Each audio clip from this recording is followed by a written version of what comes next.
Jim Critchlow, getting ready to talk up to my students in the School of the Prophets, OT 750 at CUME. And on April the 12th, we're going to talk about Haggai 2 and Zechariah 3. I want to take a couple of comments from a book that I particularly appreciate, Willem van Gemmeren's Volume 4 of the Naidati. And I'm reading first from pages 691 to 693, Rex Mason's comments on the theology of Haggai. Haggai, and his name means my festival, may have been born during the time of a principal Israeli festival.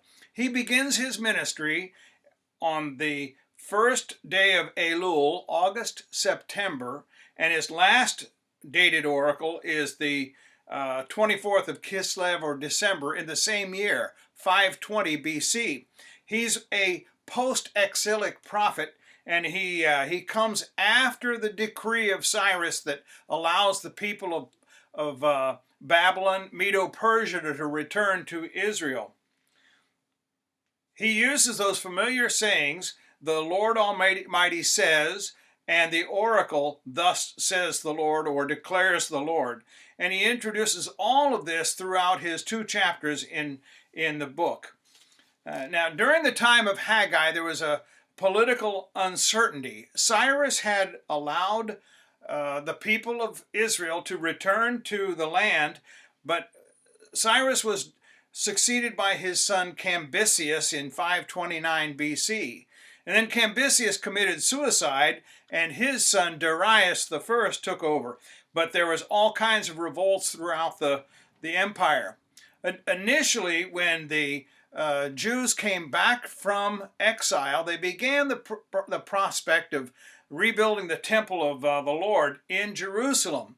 That began in 536, but the effort had fallen into disrepair, and nothing was being done for those 16 years when Haggai and Zechariah, the 2 prophets, encouraged the people to get going.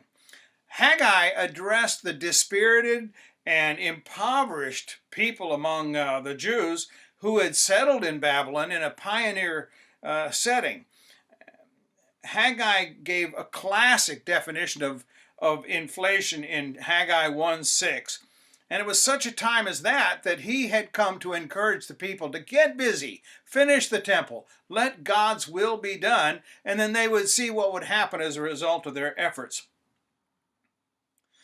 He spoke primarily to 2 leaders of the people, Joshua the son of Jehozadak, the high priest, and Zerubbabel son of Shealtiel, the grandson of the last living king of Judah by the name of Jehoiachin. The temple was the primary theme of Haggai's message.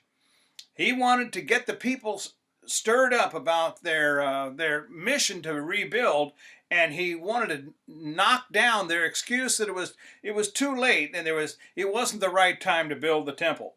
Haggai successfully encouraged the civil leader Zerubbabel, who was acting as the governor, and Joshua the son of Jehozadak as the high priest, and he got the entire community involved in the rebuilding effort. The restored temple, once completed, would be the scene of the return of Yahweh's presence to dwell in that temple and rule over all the nations. Very important, and we'll study this in April, is the messianic figure Zerubbabel, who is likened as the servant, my servant, says the Lord, and like a signet ring. And we'll go back and review Jeremiah 22:24, where Jehoiachin, the last living king of Judah, was cast out as the signet.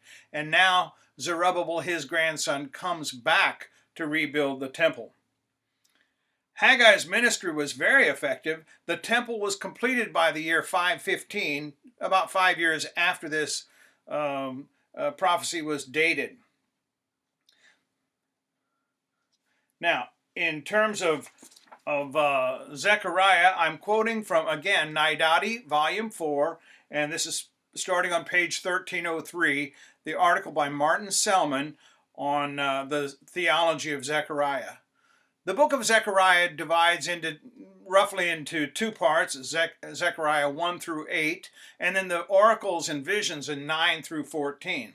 Like Haggai, it's a post-exilic work, and chapters 1 to 8 are dated collections just like Haggai. It begins in the same year, 520 BC, and continues to 518. Whereas Haggai was stirring up the people to rebuild, Zechariah was encouraging them to finish. The rebuilding was the main effort of chapters 1 through 8. There is an apocalyptic theme in this. All 8 visions of chapters 1 through 8 are interspersed with prophetic oracles, which you'll see. And they concentrate on the rebuilding of the temple. That's the theme. Zechariah's view, the reason that the temple lay unfinished was not just because of the apathy of the people, but because the high priest Joshua, son of Jehozadak, was guilty. He is accused by Satan of being defiled, and God forgives him in chapter 3. The civil leader Zerubbabel was discouraged, chapter 4, verses 6 through 10.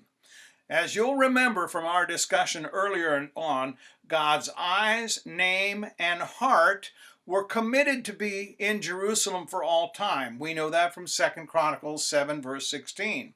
We also studied Ezekiel 43, verse 7, where it says that the soles of God's feet and his throne will also be there in Jerusalem for all time. So the mission of the 2 prophets was to get the people to rebuild this temple and get on about God's return. Let's see.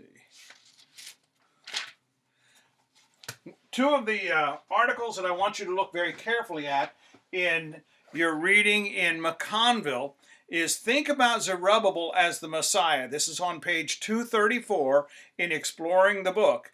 I want you to look at that gray box. Think about Zerubbabel as the Messiah. And in the book of Zechariah, on page 255, look at the gray box. Think about Zechariah 9 to 14 and the Passion narratives of the Gospels. If you have any questions, send me a text, 603-978-8991. May God richly bless you until we meet again.